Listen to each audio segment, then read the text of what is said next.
23 सितंबर 2022 को राजस्थान सरकार ने विधानसभा में स्वास्थ्य का अधिकार यानी राइट टू हेल्थ विधेयक पेश किया।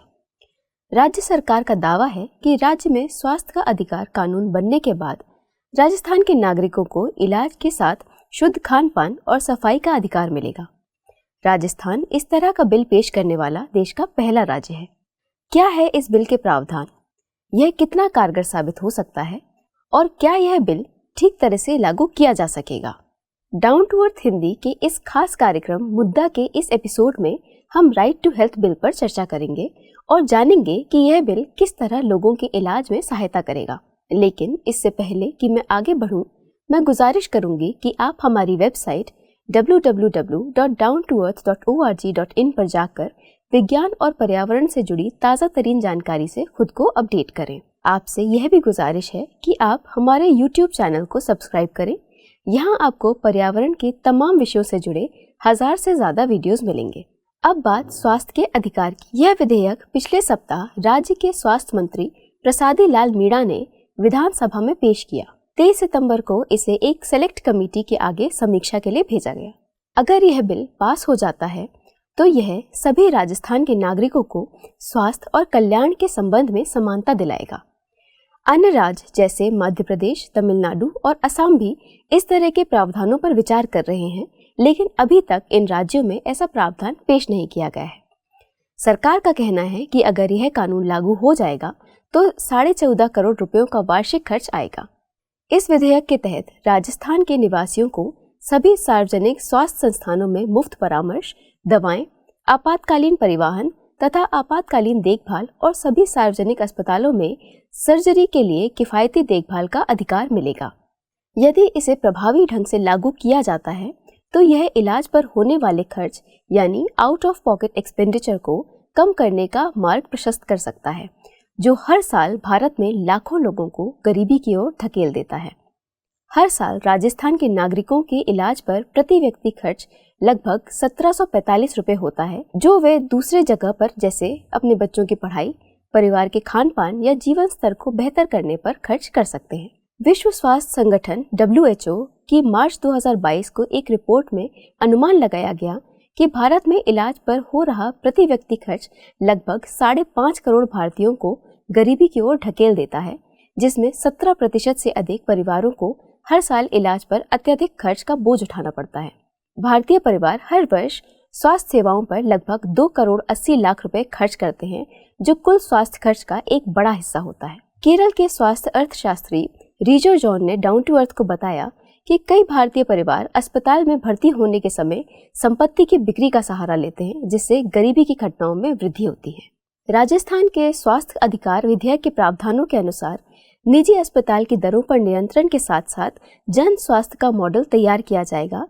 विधेयक में उपयुक्त बजटीय आवंटन और स्वास्थ्य संबंधी सेवाओं को सुव्यवस्थित करने की भी बात की गई है, लेकिन इसमें कुछ खामियां भी पाई गई हैं। जानकारों का मानना है कि यह बिल खोखला है। जन स्वास्थ्य अभियान JSA के डॉक्टर नरेंद्र गुप्ता कहते हैं कि विधेयक के नियमों में प्रदान की जाने वाली सेवाओं का उल्लेख होना चाहिए तथा यह स्पष्ट होना चाहिए कि किस तरीके से इसका पालन होगा। वे आगे बताते हैं कि विधेयक जनता को दिए गए आश्वासनों और सरकार की जवाबदेही ठहराने में कमजोर लगता है। उनका मानना है कि ड्राफ्ट बिल से बेहतर था और जो बिल पेश किया गया है उसमें गारंटी और समय सीमा दोनों का ही जिक्र नहीं है। पहले के मसौदे में 3 किलोमीटर या आधे घंटे की पैदल दूरी के भीतर बुनियादी प्राथमिक सेवाओं की उपलब्धता सुनिश्चित कराने के बारे में विवरण भी शामिल था, परंतु विधेयक में कई महत्वपूर्ण मुद्दे बदल दिए गए हैं। मार्च में आया ड्राफ्ट नियम स्वास्थ्य के लिए मानव संसाधन नीति बनाने तथा शिकायत निवारण के लिए 6 महीने की समय सीमा की बात करता था, पर बिल में ऐसा कोई जिक्र नहीं है। स्वास्थ्य का अधिकार कानून को लागू करने के लिए किस तरह की संरचना होगी, तो उसके लिए एक राज्य का प्राधिकरण बनाया है और साथ में जिला प्राधिकरण बनाए हैं। पर राज्य प्राधिकरण में जो लोग सदस्य हैं उसमें कोई भी जो हमारी नागरिक संगठन है उनके कोई सदस्यता नहीं है।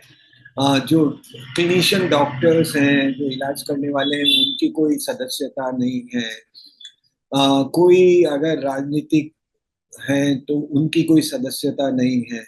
ये केवल जो सरकारी जो अधिकारी हैं केवल उन्हीं का स्तर का है, और इसका स्तर भी काफी कमजोर कर दिया। राज्य प्राधिकरण में भी एक संयुक्त सचिव स्तर का भारतीय प्रशासनिक सेवा का अधिकारी उसका अध्यक्ष होगा, जबकि जो उन्होंने वेबसाइट पे जो बिल डाला था उसके अंदर मुख्य सचिव को अध्यक्ष बनाया गया था। इसी प्रकार से जो जिला प्राधिकरण है वो जिला प्राधिकरण के अंदर भी जिस तरह की सदस्यता है उसमें नागरिक संगठन, स्वयंसेवी संगठन, उन सबके कोई कोई व्यक्ति उसके अंदर उनकी सदस्यता नहीं है। क्लिनिकल डॉक्टर्स जो इलाज करने वाले डॉक्टर्स हैं उनकी कोई सदस्यता नहीं है। इसके अंदर अभी जो फाइनेंशियल मेमोरेंडम है बिल के साथ, उस फाइनेंशियल मेमोरेंडम में उन्होंने जो बजट को प्रस्तुत किया है वो तो जो वर्तमान में बजट है उसी बजट को प्रस्तुत किया है। अब अगर जो वर्तमान में जो बजट वहां पर है, अगर उसी से स्वास्थ्य का अधिकार को लागू करने की बात की जा रही है तो वो अपने आप में अपर्याप्त है। और अपर्याप्त इस ढंग से है कि अभी भी बहुत बड़ी संख्या में इंफ्रास्ट्रक्चर डेवलपमेंट की आवश्यकता है, ह्यूमन रिसोर्स मतलब डॉक्टर्स, स्पेशलिस्ट और इन सब की बहुत आवश्यकता है। और फिर साथ में जो सर्विसेज जिस ढंग से दी जा रही हैं उनको भी और व्यवस्थित करने की आवश्यकता है। तो जब तक ये सारी चीजें नहीं होंगी, और उन सब के लिए आवश्यक ये है कि उसके लिए जो मौजूदा बजट है, जितना बजट है उसमें और बढ़ोतरी की जाए, और कानून में किसी सीमा तक जो बात अधिकार के अंदर दी जा रही है उनको लागू करने के लिए कितने बजट की आवश्यकता होगी, उस तरह के बजट के बढ़ाने के लिए भी उसके अंदर एक प्रतिबद्धता सरकार को दिखानी चाहिए। पर वो प्रतिबद्धता उस बिल के अंदर कहीं नजर नहीं आती है। जयपुर मेडिकल एसोसिएशन JMA भी कई प्रमुख कारणों से इस बिल का विरोध कर रहा है। JMA का कहना है कि बिल में यह स्पष्ट नहीं है कि निजी अस्पतालों में आपातकालीन देखभाल का भुगतान कौन करेगा। इस अस्पष्टता के कारण इलाज में देरी हो सकती है। यह bill medical council of India और राष्ट्रीय चिकित्सा आयोग के तहत पहले से किए गए प्रावधानों को भी दोहराता है, लेकिन यह बिल मरीज या उसके परिवारजनों को चिकित्सा प्रक्रिया या उपचार को लेकर न्यायालय में जाने का अधिकार नहीं देता। वैसे देखना चाहिए तो ये बहुत ही केवल क्यूरेटिव सर्विसेज, हॉस्पिटल सर्विसेज से के ऊपर ही है, फोकस्ड है। तो इस कारण से इसको स्वास्थ्य सेवा का अधिकार कहना ज़्यादा बेहतर होगा बनस्पत स्वास्थ्य का अधिकार, क्योंकि स्वास्थ्य में तो फिर स्वास्थ्य के जो और नियामक हैं, डिटर्मिनेंट्स हैं, सोशल डिटर्मिनेंट्स ऑफ हेल्थ हैं, वो भी सब इसके अंदर सम्मिलित हो जाते हैं। और उनके ऊपर इस जो बिल या जो एक्ट आने वाला है उसमें कोई बहुत ज़्यादा इसके बारे में, उनके सब के बारे में कुछ ज़्यादा नहीं कहा जा रहा है। अब देखना यह है कि सेलेक्ट कमेटी क्या सुझाव देती है और क्या इन मुद्दों पर विचार करके बिल को दोबारा पेश किया जाएगा या विरोध के बावजूद इसी बिल को पास करके अधिनियम बना दिया जाएगा। उम्मीद है कि आपको यह एपिसोड पसंद आया होगा। सरकारी पत्रकारिता के लिए हमें आपके सहयोग की अपेक्षा है। आपसे अनुरोध है कि हमारा यह YouTube चैनल सब्सक्राइब करें, हमारे वीडियोस को लाइक करें और शेयर करें।